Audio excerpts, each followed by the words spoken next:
Excited. Okay, so as I mentioned, I am Kim Godwin. I am with MTSU Online. Monitoring our chat today is going to be Tara Perrin. She's the other instructional designer with MTSU Online. She will be answering questions as those pop up and as available. So hopefully that will stop popping up on my screen soon.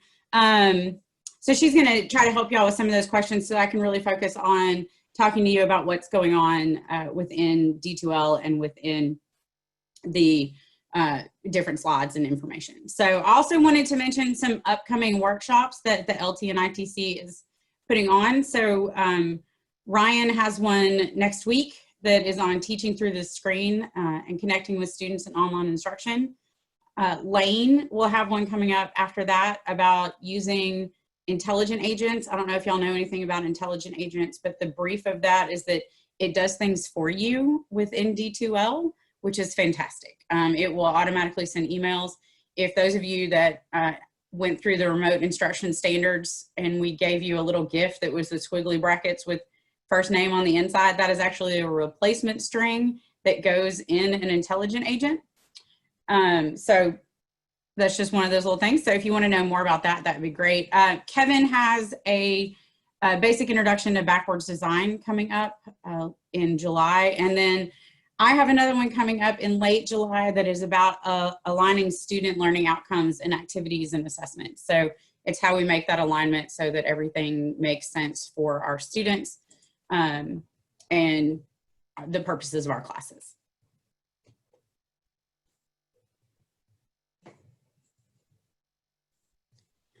Okay, so this is grading made easier, utilizing D2L rubrics to assess discussions. By the end of this workshop, you should be able to explain the benefits of rubrics for student assessment, demonstrate the discussion tool process in D2L, construct a rubric utilizing the tool in D2L, and integrate a D2L rubric into a course for assistance with grading. So you're going to walk away with some pretty significant tools at the end of this. And secret, here in a little bit, you'll see some samples, but we will actually email you out some sample rubrics later so that you don't have to start from scratch. We're going to give you some stuff. So that's coming. Okay, so let's talk about why we use rubrics. Rubrics really do make assessment a little bit more clear for students. They know what they're expected. They know what you're looking for. It helps them focus on what it is that you think is important and how they will be able to meet high-level expectations with each of the assessments that you have in your class. I'm sure when all of you were in college that you never had an assignment that you didn't actually know what the instructor wanted and you kind of had to guess, or you had to reach out and ask a lot of questions. And sometimes you guessed wrong. Sometimes the asking of questions didn't actually help. And sometimes you really just didn't know what was necessary for you to be successful. A rubric really can help prevent some of that. It gives the student quite a bit of specific information about what it is that you're looking for. The great thing about that, in terms of not only does it help with student learning, that actually helps you in terms of your time. If you give all of that information at the beginning for your students, then throughout the activity, they're not sending you a million emails or calling or all of those things, everybody asking the same questions, because you already provided that information. So it's really helpful for you and it's really helpful for them. And here's my little part on theory. I am a social constructivist theory believer. There's lots of other ones that I think are important, but that's the one that speaks to me the most. And it's about how we construct and create our knowledge based on our interactions and our experiences, and then guidance from those that are leading us through the learning process. So a rubric does just that. It provides that guidance, and it allows for the student to take the information that you're giving them and apply it as they go, so that they're continuing to gain and maintain and process and retain more knowledge and build on what they already have. It's about constructing new knowledge. We go into scaffolding and chunking and all of those things. If y'all really are interested, we can do that at some point. But just know that the use of rubrics really is actually based in learning theory, and it's something, it's not just a fad, it's not something that we do to appease an accreditation. It has purpose, and its main purpose is for student learning. So just kind of keeping that in mind. Okay. So let's get right to it, because I know this is why y'all are here. We're going to talk about using rubrics in discussions today. So the first thing I wanted to talk to you a little bit about was how to actually set up a discussion. I have heard that there's some confusion in how to do that because there are layers within discussions, and I wanted to address those just a little bit. So within D2L discussions, there are 3 different layers of information. There's the forum, there's the topic, and there's the thread. The forum is obviously the highest level. The forum is where you put your instructions, things like use APA, this is how many this is what the word count is, other instructions about how you expect them to engage in conversation. Now that's different from the rubric. The rubric's going to have additional information or different information, but you'll actually put your instructions on what it is that you want them to complete. So if you want a 250 word initial response that uses APA citations, that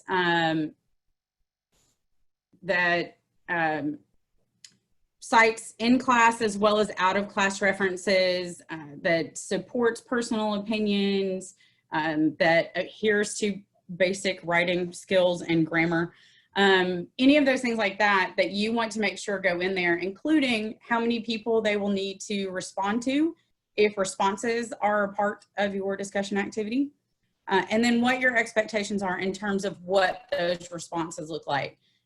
A side note on, oh, I'm sorry, it went backwards, didn't it? Let me fix that.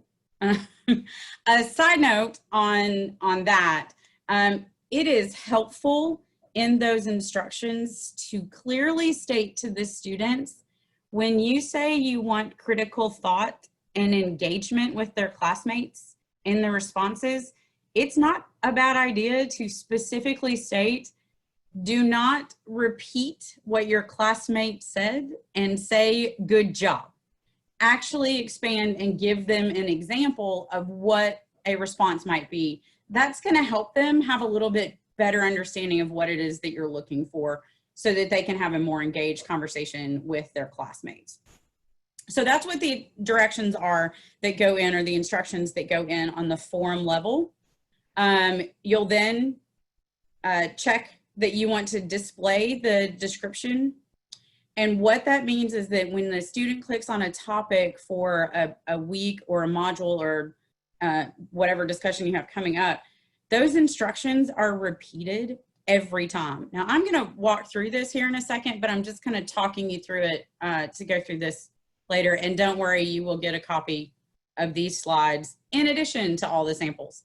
So once you have set that up, you save it, close it, and then you go back and you create a topic. The topic is where you actually put your question for that module or for that discussion thread or that discussion theme. So that would be, if you are planning to do one for each module of your course, then you could name them something like module 1, module 2. If you are planning to do them for specific topics, and you may have more than one topic within a module, then I would actually suggest that you create multiple forums for your module so that you can have topics within it. And the reason that you want to put your questions into the topic and not in multiple threads, it comes up just a little bit further down where it talks about whether or not you want them to be able to see each other's posts before they post. One of the items that you can select when creating a topic within D2L's discussion forums is whether or not the user can read everybody else's before they post. So I don't know if you have ever had a discussion that the first person posted and then the other 15 people's posts look exactly the same as the first one, only slightly different wording. If you've ever seen that, it's because they probably all went in and read that first person's and then kind of edited it enough that you didn't call academic integrity on them, but they pretty much posted what somebody else wrote. It can also be sometimes that the discussion itself doesn't allow for enough of additional personal engagement. I don't know how many of you came to Lane's topic last week, but some of that also has to do with the type of question you ask. One example that we frequently use in NTSU Online, and if you took the remote course, you know, what is globalization is not a discussion. Utilizing the information from this course, where do you see globalization in your everyday life, and how would you apply the additional resources that you have to that? That's a better discussion question, because you already know that they know what the definition of globalization is because it's in the book or it's in the lecture or whatever. So if you ask, what is the definition of globalization or what is globalization, they're going to feed you that definition over and over and over again. If you present an opportunity for them to be able to use the definition that they've been giving and apply it, not only are you creating a greater variety of conversation and discussion and engagement within your class, but you're actually using some higher order thinking skills that allows them to synthesize and evaluate and apply and really go beyond just remembering and stating. So it really does open up for a little bit more of that. So I am going to show you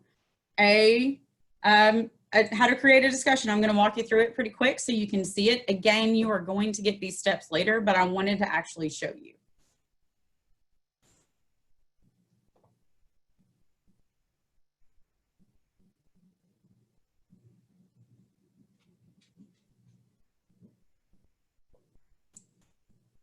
Y'all are going to see all my classes in this. Okay, so when you're creating a discussion, you can actually get to discussion through either assessment or communication, whichever makes more sense to you. I use assessment, but lots of people use communication. So you will click on assessment, you will go to discussion, click new forum. We're going to title this one. Y'all are going to probably learn during this that I do not type well, so try not to judge. This is where we would put our information.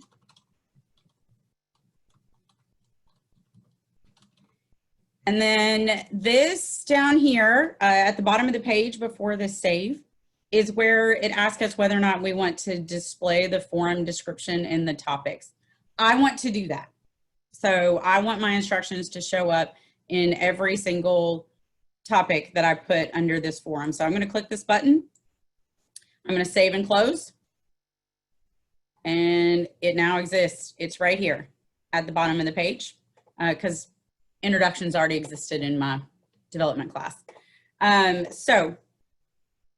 Oops, sorry, my mouse is going crazy. So that is now there. We now have a forum, and you can see my amazing instructions that I have there that say information and instructions here. Hopefully yours are a little bit more involved than that. Now we're going to go back up here and go to new again, and we're going to create a new topic. Now, because we just created a forum, this is where it determines whether or not it is assigned to the right location and that the right instructions get copied over for every single topic that you do. So mine is test for presentation.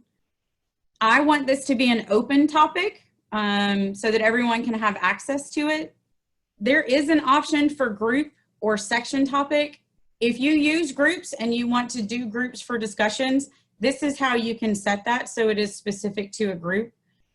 If you want to talk about groups, I think we can probably talk about having another presentation later in the summer that we talk about setting up groups and utilizing groups in D2L. I bet Sheila would let me do that. So we'll talk about that and we'll see what we can do with that.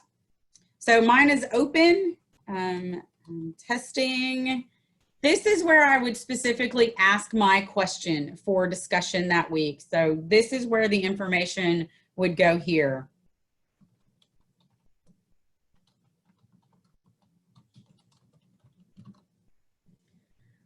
So how's the isolation treating you? That's a pretty short one. I'll give you that. So I would, if this was the type of question I would be asking, I would actually expand on that and ask people to give me a little bit more information. How is it impacting your home, your work, your different activities, outside interactions with family, all of those things like that. Putting that information in there gives the students an idea of what you're looking for. Within the description, Lane talked about this last week, and then I also wanted to reiterate, it really helps in your discussion topic question if you add the additional prompts for how they need to reply to each other. So asking them to take what the student said and apply additional readings or outside resources that they found. How did what the student said connect to you personally? You know, really helping them know what it is that they need to talk about. Now, I am a believer in that students need to have original thought within their discussions. So I always click the user must start a thread before they can read and reply other threads. This is where it becomes very important that your question is a topic and not a thread. If you click this and you did not ask your questions in topic and you instead start a thread within your topic, your students will not see the question. So make sure if you want this status in place that they cannot respond, they can't read others until they've posted their own, make sure that you post in the topic level discussion. So we have now created right here. So as you can see, mine actually says must post first, and then my awesome discussion question. I know it is going to be a life-changing discussion question. So, okay. And now back to this. Okay. So if y'all are having questions along the way, please continue to ask in the chat. And we will take a look at those later too during our question time at the end to make sure everything got answered. But Tara can answer lots of questions about how to make things work. So sample rubrics. I mentioned that we were going to have some of those. So we will be emailing them to you after the presentation. It's coming. Here are 3 that are available. I think Tara may be going to link them in the chat, but if they don't link right away, don't worry. They will, we'll get them to you. They are all Excel documents, which make them easier for you to edit the information on your own computer. And then I'm going to show you copying and pasting into the rubric in D2L. So creating it in an Excel document or in a Word document or something outside of D2L allows you to do what kind of editing and structuring you want with your rubric, and then you can just copy paste when it comes time to create it. And then we also wanted to add this resource right here. I don't know if any of you have ever used it. It's through our campus, but it's iRubric, and it is a never-ending list and supply of sample rubrics available to you as an open educational resource on the internet. So you can Google iRubric and it is the thing that pops up. And then I haven't found anything yet. Now that doesn't mean there's not, but I haven't found anything yet that there isn't a sample rubric available for you in iRubric for any kind of assessment that's out there. If you can prove me wrong, I think that's fantastic. Please let me know, because we would love to keep adding to those resources and also make those resources available to faculty on campus when they cannot find a resource that they need.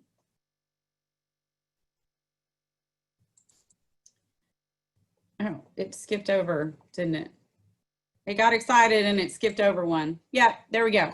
So back to creating. So when we're creating a rubric, and I'm going to go into the class again and show you specifically how to do that, you go into it through assessments, you click on rubrics, you select a new one, put it as draft if you are creating it in an active class, because you don't want to publish a rubric for your students to see that they don't know what it's for or why it exists, because you will cause panic, and within a few seconds you will start getting emails, chats, messages, you name it, about what is this rubric and what do I have to do with it and what is it attached to, which is, you know, amazing, because sometimes we wonder if they're in the class, but if you post something like that, they will see it instantly. So go ahead and put it as draft if you are creating it in an active course. You will then title your rubric. And then I'm going to go over the type and the scoring and the level order. And then the criteria, how to update your levels, how to add the criteria. And then we're going to talk a little bit about putting in initial feedback and updating your overall score. One thing to note, when you do things in the rubrics of D2L, it auto saves. It's like the one thing in D2L that you don't have to hit save a million times. So it auto saves, so just know that. But as you go in and correct it, it will auto save again. So if you are thinking about creating multiple rubrics, go ahead and finish creating one. You can then copy your rubric and make additions or changes to the next version. So you don't actually have to start all over again. So I'm gonna take you to another one. Okay, so in this one, to get to rubrics, we're gonna go to assessment. We're gonna go down to rubric. I have a zillion rubrics in this class because this is my development shell. So when I am working with faculty to create rubrics and talk about assessments and activities in courses as we are working on online instructional design, this is where I tend to go in and create and sample and play around with them. So some of you might actually see some rubrics that are in your classes now, because we may have worked on them and created them together. So to create a rubric, you're going to go to new rubric. We're going to title this. See, I told y'all I couldn't type. Okay.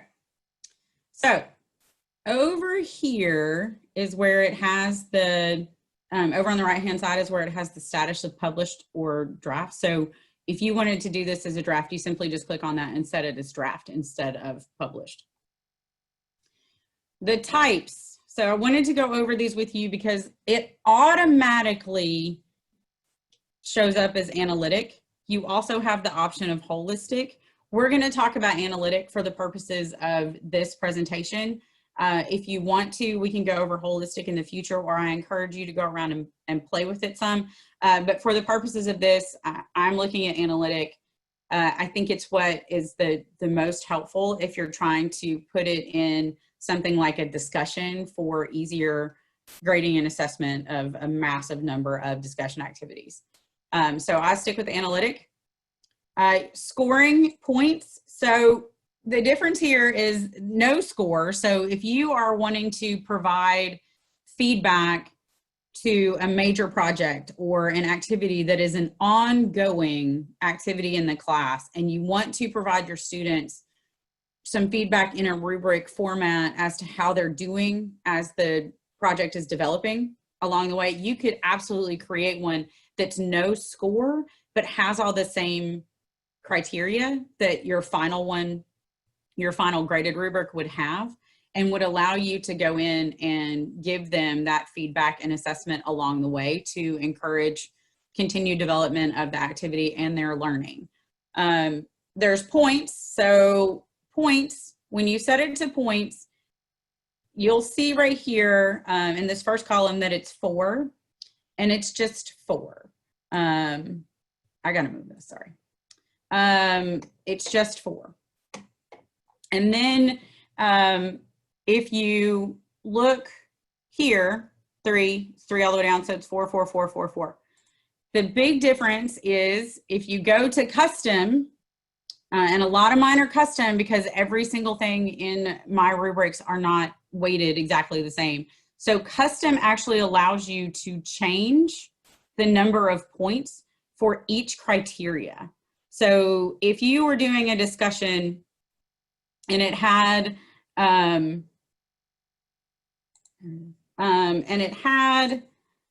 the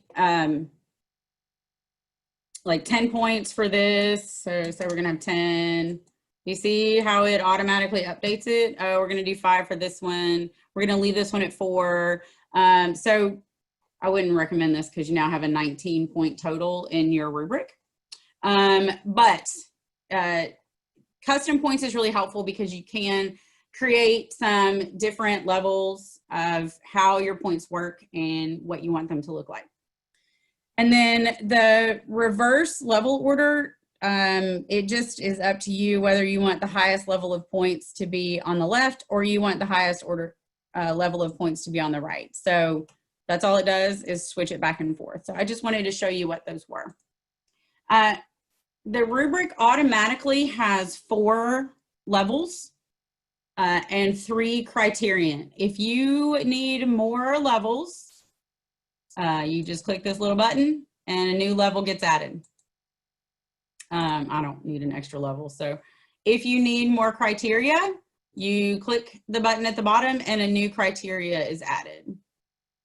So that is how easy it is. So if you have a pretty involved rubric, especially for a longer project or a pretty involved project, or essay or activity, then you may need more than just the 3 that are automatic.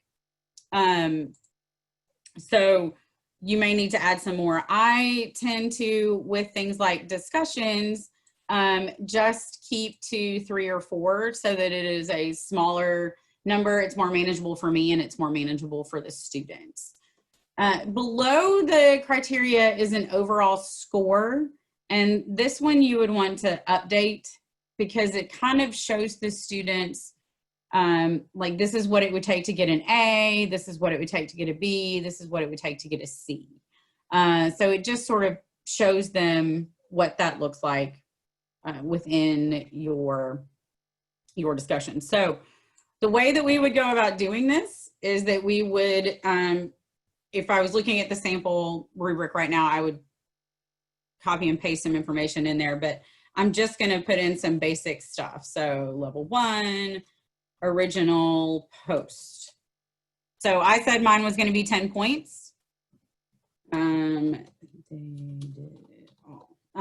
Obviously my criterion would have a whole lot more information in it, and the samples that we're going to give you have a lot of wording that you can take and edit and change however you want. We freely give of those information and samples to all of our faculty that we work with. So feel free to take those and change them as you need to. So you would put in slightly different levels within each one of these. The additional part I wanted to show you, and this is one of those things that if you are thinking about a time saver, and how, especially if you are in one of those classes that has 90 students and you are trying to do some engaging discussion, this little bit right here might be helpful. You can add some initial feedback here that when this is graded and assessed, the student will get this feedback in addition to any other feedback that you give them.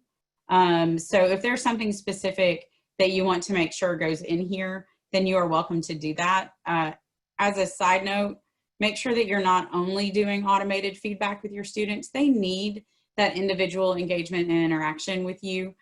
That's how they are successful in learning in your classes. So if everything is auto-populated, it loses the personal touch and their connection with you.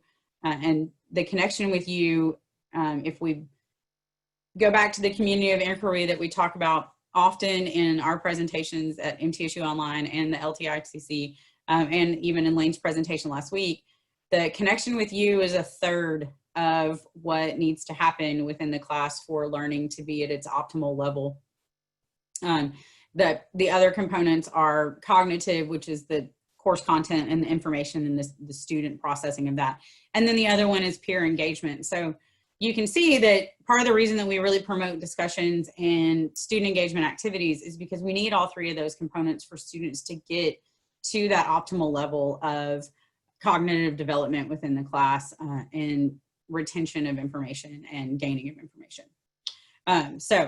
But I did want to show you what these initial feedbacks look like so that if you had something that you were interested in doing, you could put that in there. Specifically, if somebody didn't post anything at all, it might be something that you put in there as a reminder, this is a substantial portion of your grade, or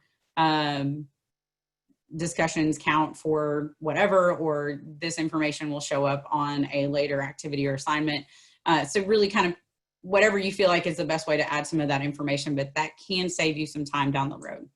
So I'm going to close it and show you that it is right here. This is it. It's the presentation test. It now exists. It's published. It is within my list of rubrics that are available to me within the course. So I hope that helped y'all a little bit. So back to the sample rubrics, we've gone over that. So I now want to talk to you about how we attach them. And the way that you attach a rubric is, sorry, my thing's having a fit. So I gotta minimize this just a little bit because I lost my screen. Technology at its best, right? So we're going to take a look at this class again. Again, this is my development shell. And the way that you attach a rubric is that you go to discussion, either in assessment or communication. And then you find the one that you want to attach the rubric to. So we created test for presentation. We created the testing topic. We created a presentation test rubric. So that is what I want to add here. One side note on this, we frequently tell you that it is in your best interest to create your gradebook before you go in and create all of your activities. And I'm going to show you why here in just a second. But if you haven't created your gradebook, it's okay. You can always create it later, or you can create it as you go. But it is a little bit easier for you if you go in and create your gradebook first, so that you've set up all of your activities and assessments prior to creating the individual details. So I'm going to go in and add our rubric to our test. So we click on that arrow that is always to the right of the title of your topic, edit topic. And then you will see at the top, there is a properties, which is where we put our information in earlier. There is restrictions. So this is where you can hide, you can show availability, you can lock all of those options within D2L in terms of how you restrict access. One thing to note, when something ends, it ends. A lot of things in D2L, when you put an end date on it, it is no longer accessible. So think about that and maybe consider due dates. I know it does not show due dates here, but actively in the class, you can add a due date if you would prefer. You can also lock and unlock instead of availability. These are basically the same things, so you only need to do one. Do not feel like you need to set both. The next tab is assessments. So we would go in and we would add a grade item here. So I am setting a horrible example because my development shell does not have a grade book. I can't actually attach a grade item. But if we had one, this is where you would attach your grade item. My score is going to be out of 20, even though I think my fake rubric was on only 19. So I guess we'll fix that. And then you're going to click the button that says Add Rubric. This amazing box of all of the rubrics that are available pop up. I'm going to select Presentation Test, Add Selected. Lo and behold, my rubric is now attached to my discussion. I save and close, and you will see that it now includes the assessment. So it now has a rubric attached to it. On a side note, when you are creating your grade book, do not attach rubrics to the grade book. It hides them from the students. It is possible for you to grade the rubric from the grade book, but the student doesn't see the rubric until after you have graded it and release it for feedback. So you want to attach your rubrics to the actual discussion or to the Dropbox, not to the gradebook item. And if you have questions about that, we are happy to walk you through that process. No, y'all are getting a good old look at my messy old desktop, right?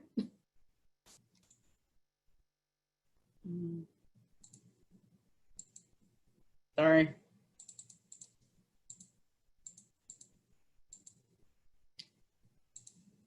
Okay.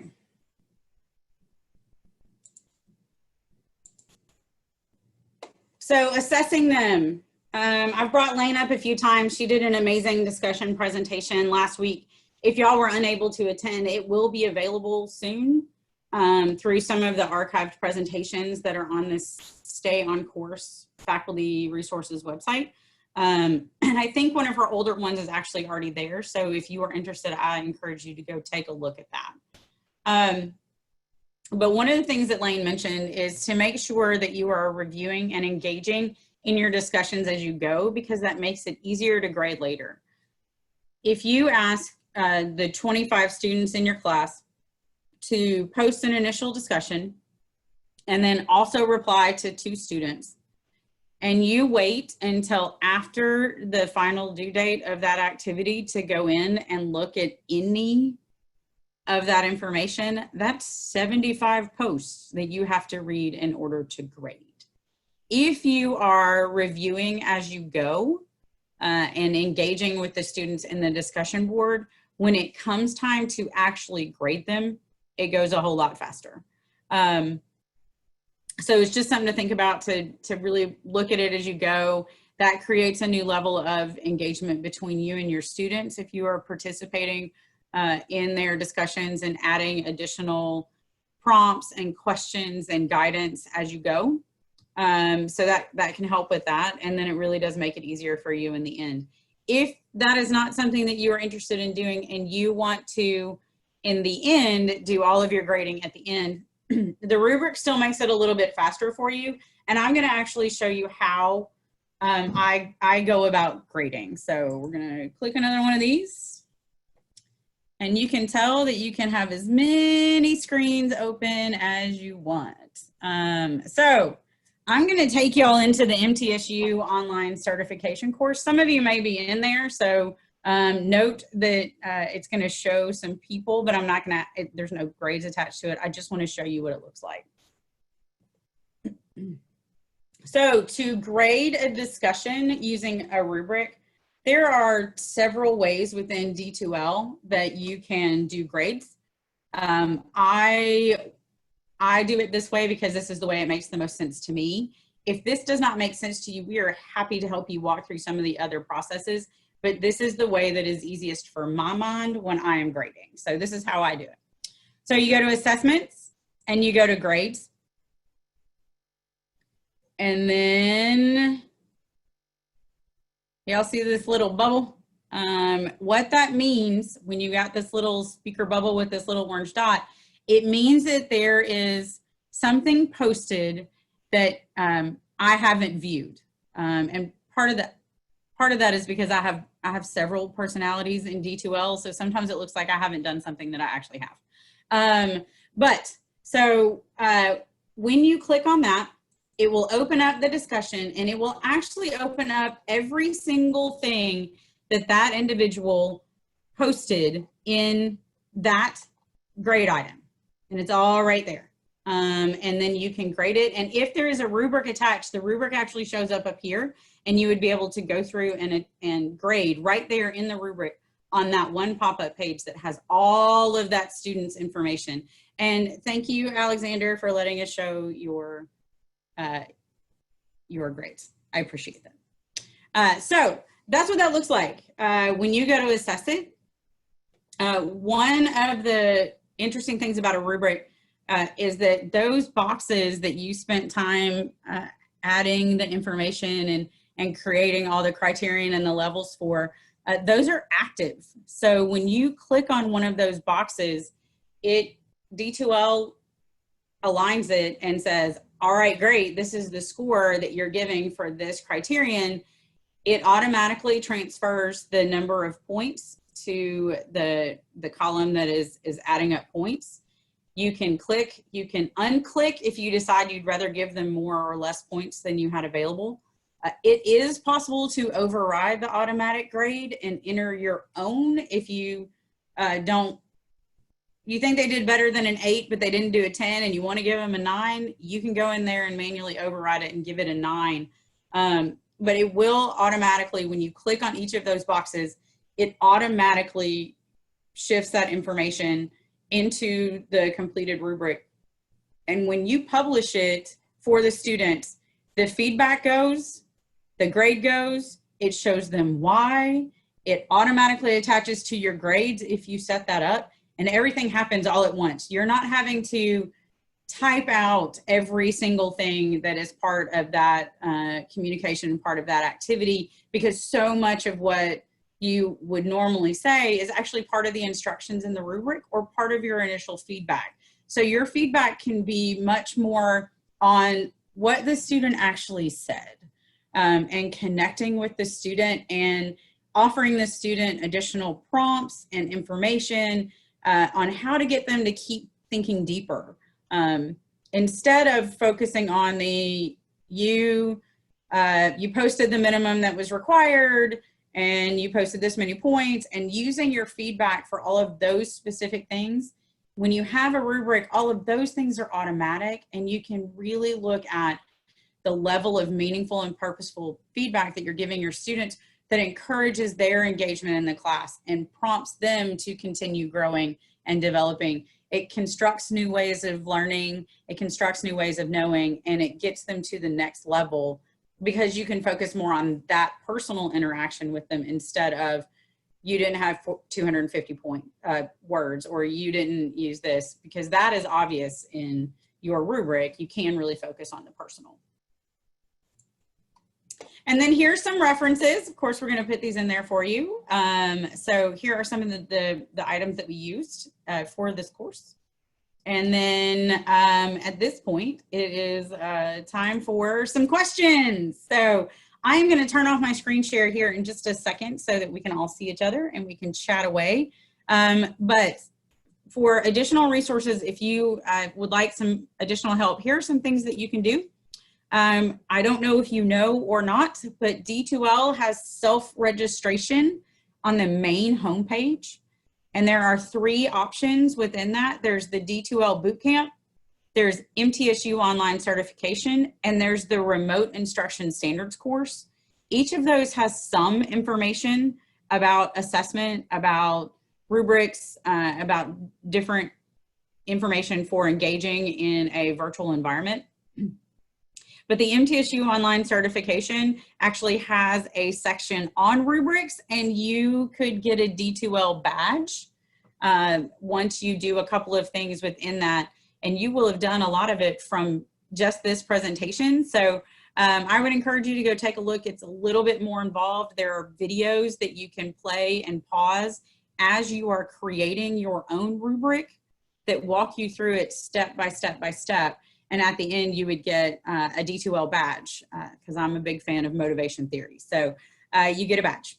Then also coming up are our instructional designer drop-in sessions. I don't know if you know a lot about those, but Tara and I have made ourselves available a couple of times a week, that it's just a Zoom drop-in. We open up our Zoom rooms and you can pop in and ask us any questions that you want. And then if you need additional time, we're happy to schedule that time with you. But a lot of questions can get answered through those little drop-ins.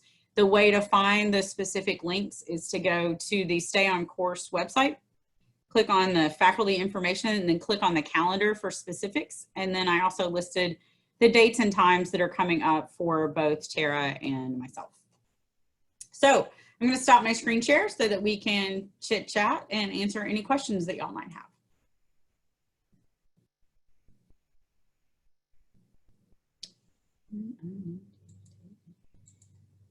Okay, what kind of questions does everybody have?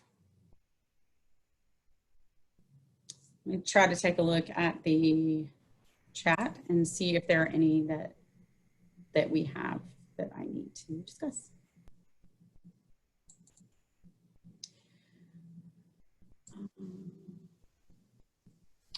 Okay. How are we doing on these? Oh, we're doing great.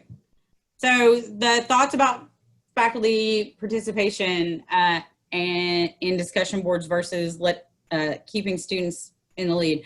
So I think there's a couple ways you can go on that. I think there's not one right or wrong necessarily. It does help for faculty to be engaged, at least at some level. Obviously, you're going to participate in the initial discussion where you do introductions, because that's how the students get to know you on a level of, you know, in your classroom, they would have your introduction. In a face-to-face classroom, they would meet you. You would talk a little bit about you. You would talk a little bit about how you got to MTSU. You would share some of that information. So in the initial introductions post within your online class, that same information needs to happen. Now, after that, within your course, I think the level of faculty engagement sometimes depends on the level of the course or how the students are engaging. But in the beginning, especially, it is helpful for you to pop in there and add some thought-provoking questions, maybe play a little devil's advocate if necessary, to get the conversation going and to model the way for your students as to what is expected later throughout the discussions. I am also a big proponent of helping students be the leaders for a module or for a discussion thread. And this is especially when you get into upper division or graduate courses, but actually assigning a student or an upper level student to be the monitor for that week. Either they create the discussion topic for that week or threads, depending on how you have your status set within the class. And they are the ones that do some facilitating and ask those directed questions and thought-provoking information and guided information and how to get your students engaging more. But I really do think it's up to you and the needs of your class. But not being present in the discussion board at all can sometimes create a level of, well, the faculty member isn't participating, so why should I? And if you were in your face-to-face classroom, you would engage with the discussion. You would be a part of that conversation. You would be asking questions. You would be giving prompts. You would be guiding them in the direction that you want to go. Your online and remote discussions are basically the same. You want to be there to engage them and keep them going a little bit further and a little bit more in depth into what it is that you want them to be gaining in terms of content and application of information from the class. So that was a great question. Thank you. What other questions Tara's doing an amazing job in the chat, so I'm just gonna let Tara do all the talking. I'm just gonna sit here. I'm just kidding. What questions might y'all have? Can you hear me? I can, yes. Richard Mpoyi. Okay,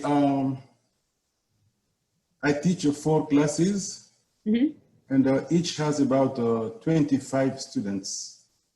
So that makes it 100 students. Yes. Now, in discussions, I will need to read 100 postings and provide feedback. Also, read if each student is to reply to 2 postings, another 200. How much time that takes? Part of that comes down to what the expectations are for your discussions and what level they involve. And when you add it all up, 300 is a lot. it's not 300 per class. And so thinking about it in terms of your class, think about it more individually in terms of your class, because while you have 4 classes, each one of those individual students only has 24 classmates. So they're looking for that level of engagement with them. And again, part of what takes the time is how deeply you go into the grading and assessment. So if you are engaging with them as the discussion board is happening, then when it comes time for the assessment at the end, it's pretty quick because you know what they've been doing. You know, you've seen it, you've read it as it went, you really kind of looked at it. If there was one that you missed, you can always go through and review it again. But also out of practice, the more you do it, there will be specific things that you're looking for. And some of that is very specific to your class and what your questions are. So if you're looking for specific information, your level is going to be a little bit different than in some other places. There are also options for creating peer assessments within discussions. There are ways that students can assess each other. There's a way that you can do ratings within discussions. There's a whole spectrum of things that we can do with them, which I guess we could have like a discussion Zoom conversation, I think, every day for the next 6 months, and we probably would still have things that we could talk about with discussions. But I can tell you from before I was using rubrics to after I was using rubrics, the rubrics are faster for me.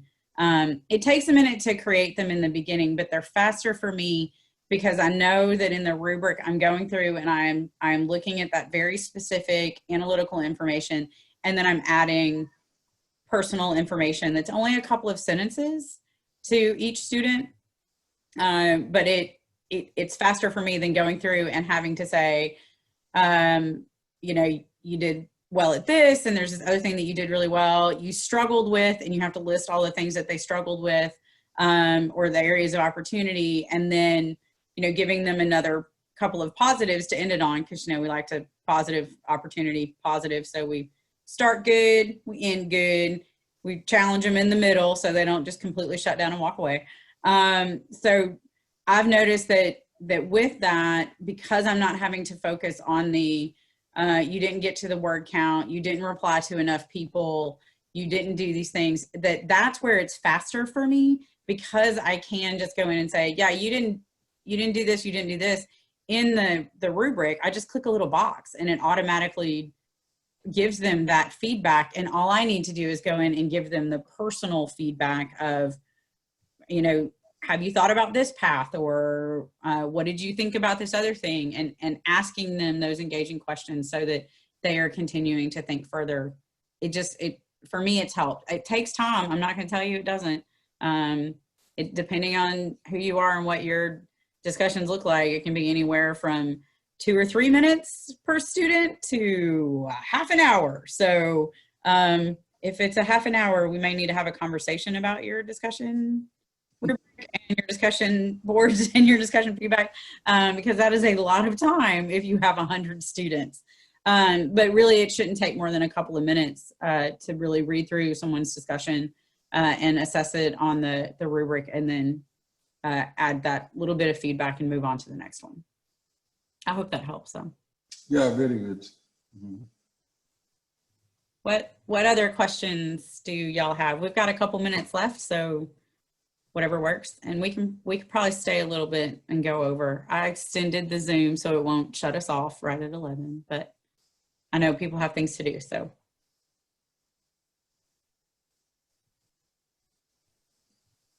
The rubric tool does not automatically count the number of words, right?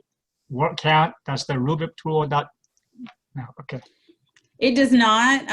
The way that I look at that, and some of that comes with practice. The more you see it, the more you will be able to determine whether or not somebody was at least close to the word count. I provide some examples at the beginning of the semester to my students about what a word count kind of looks like, so that they have an idea of how long that needs to be. So you can always, if you're concerned or you are exact, and if you say 250 and they put 248, you're not going to give them the credit. then you can always copy it and do a word count that way. But I tend to do it in terms of it's close. Now, if it's a 250 word minimum and they wrote 50, clearly you didn't meet the requirement. And I have also learned that in some classes, I need to be very clear about the upper end of the length for an initial post. Early on when I would put 250, they would definitely get to 250 because they would get to like 1250. And that is 5 pages. That's a lot. That's a lot for a discussion. So telling them, 250 to 350 or 300 to 400 or whatever it is for the level of class or the level of engagement you're looking for in that discussion, I look at it in terms of it's within this range, so it's okay. And I've kind of learned what those ranges look like, and some of that just takes practice, unfortunately. I hope that helped. Thank you. So how do you use the statistics for the discussion in your grading? You can click on the statistics to show the number of read that they read, or even the number of posts and replies. How do you use that and incorporate that with the rubric even? You could add that as one of your rubric criterion in yours. I don't add that as one of my criteria. That for me is something that if I have somebody who's really struggling in discussion engagements or struggling in the class, I tend to use those additional statistics to help me see where some of the issues might be so I can reach out to them individually. But I don't use whether or not they've read everybody's to determine the grade. I mean, some classes that's easier. If you have a doctoral level class that you have 8 people in it, it's easier to require everybody to do it. If you have an undergraduate class that has 90 people in it, we run out of instruction hours for this semester in the amount of time it would take a student to read 90 initial posts. So I think using those statistics is it's dependent on what kind of class you have and what you're needing it for, like what your expectation is with it. And then I would just add it to the rubric, but you would have to actually still go in and look at it. So it's only through clicking on statistics that you can get that information, because generally the classes at the graduate level require that they read 50%, at least 50% of the other students' posts and replies. Then you'll want to keep track of that, and you'll want to add that as part of the rubric, an expectation within your criterion for the rubric. Is the information accurate? Mm-hmm. Yeah. I've had students to tell me that they read it, but it didn't show up in the stats, that it was another way or something that they accessed the post, that they did it without clicking. I don't even know what they mean, but they always want to challenge the numbers. Yeah, there's probably more to that. But it's the internal in D2L. When you click on something, it tracks it. Side note, y'all can go to class progress in your class. There's a couple of different ways to get to class progress, but you can go to class progress and you can see every time that a student has logged in, you can see how long they were logged in, and you can see everything they clicked on. So the statistical information in D2L is pretty accurate. Can students get it? Can they see their statistics? I don't think so. I've never known one to be able to. I think that's a part that's blocked for faculty only. Unless something weird going on in our D2L, I don't know about. No, students can't see that. Okay. Thank progress, but yeah, no problem. Just a side note on what Millicent said there. It may have been fixed, but a few years ago, I was looking at, sort of a document tracker to see who had read things and who had not. And a student had the document open on his phone, and it showed that he had not accessed it. Has that been corrected? I would assume so, because that is, I mean, D2L has done several updates since then, and I know that the intelligence behind it is very good at, I mean, it tracks it down to the second when you click on stuff. Unless they are somehow in it as someone else, which you can't do, or they logged in, somebody else logged in using on their device and they're still using that person's login, then no, it's going to show that that student did it. That's not the case for me. As I mentioned earlier, I have lots and lots of different statuses in D2L, and it always shows that I haven't clicked on things that I know I've done, but it's because I've clicked on them as different personalities. So, but most people don't have that problem. So, what other questions do y'all have?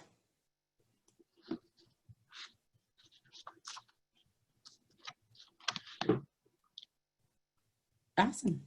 Well, if y'all don't have any more, we are here to assist you if you ever have any questions. Tara and I are both right here. Whenever you need us, you can email us, you can give us a call, and we will have those Zoom drop-ins. Our next one is tomorrow with Tara, and mine are next week.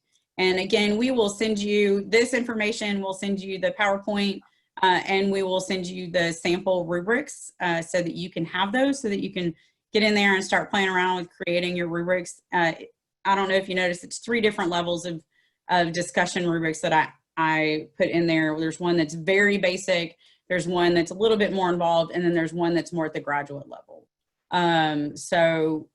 We wanted to give you kind of a variety of those, and we'll also make sure that you have the link to iRubric in case there's something that you want to create, because you can do rubrics with anything in discussion boards or Dropbox.